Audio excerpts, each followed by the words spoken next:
Hi there, how are things? So, I was having a discussion with my colleague today. We were talking about some things that got the gears turning up in my head. So, one of the school districts around here has spent an exorbitant amount of money. We'll just say that this school district built a new school and they shouldn't have. And in the state of Pennsylvania, things need to be approved by the state. Maybe like an auditor at the state when you want to borrow money or whatever. Regardless, this school district is $170 million in debt, and every year they're, not even able to get under budget just for that school year. They're $3 million over or $4 million. So they cut classes, they cut programs, they do a lot of different things. But it started getting me thinking on why politicians usually are against open public blockchains. I want you to stop and think about this. This kind of ties into a bigger picture of things. Whether we like it or leave it, but as we move into this cryptocurrency world, if countries and states are smart, they'll want you to use an open public blockchain that's traceable and they can identify what you're doing. But then not only that, if you think from the tax side, and trust me, I hate taxes. I think it's theft. You want me to pay taxes, I should be able to tell you what I want my money going towards. And I'd be okay with that. I'd give money towards roads because I use them. I'd give money towards, something that was important to me, education, right? But it could be tracked on the blockchain that I gave them this money. And it was used for the purpose it was intended to be used for.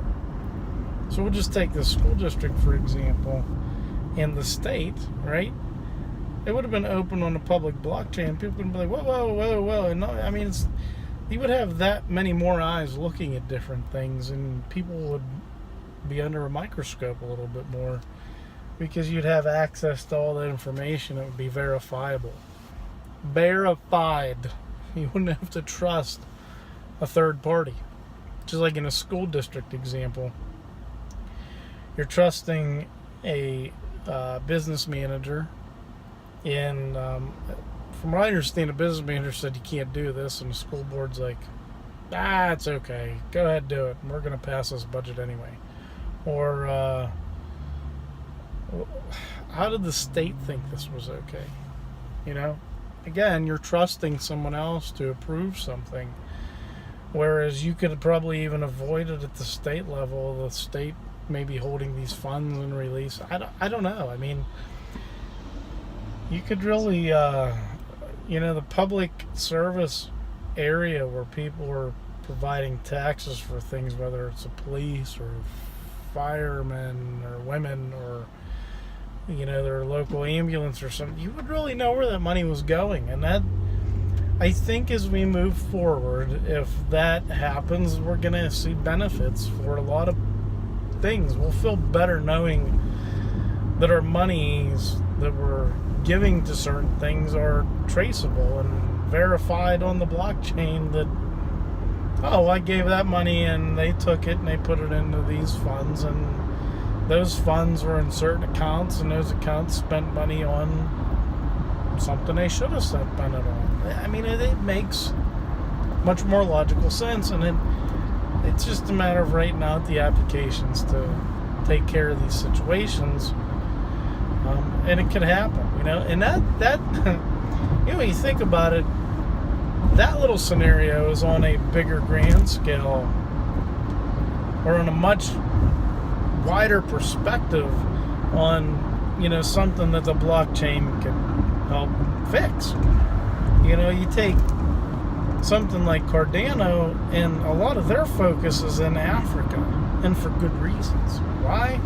There are a lot of people down there that don't even have an identity or voting. They want to be able to vote. How do you vote? Well, you don't know who you are. I'm not going to let you vote. Or they make things, or they create things and they want to go sell them, Are they able to accept those dollars? They real dollars? I mean, if most of them probably have a smartphone at this point, they would be able to accept cryptocurrency as a payment. Have their own bank. They wouldn't have to go to a bank and say, "Hey, can I open an account?" Well, where's your identity? For what? Right? Or a good example, Cardano. I did that video about possibly Cardano and Nike, and then followed up with them probably working with a handmade Ethiopian shoemaker company. Prime example, right? Let these people hand make them. You'll know that whoever that person was that made it, you knew the materials, where they came from, you knew how much they bought it for, completely putting in all the counterfeit measures that needed to be there. So there's a lot of things that, blockchain can help improve and make things more efficient. So we'll see how things go. My concern are some of the blockchains that tend to be more centralized than decentralized. So anybody can spin up a proof of work mining rig or a computer and start hashing away, right? They can start trying to prove things or run nodes. It's those blockchains, to me, that have a low number of people that are in charge of things, where things can be more centralized. Like, for example, EOS has a lot of good things going on with it. As far as some of the technicals on how it works and how it's designed, I mean, it's definitely an interesting project there. But my concern with EOS is there's 21 delegates. And they're the ones that are in charge of doing a lot of things.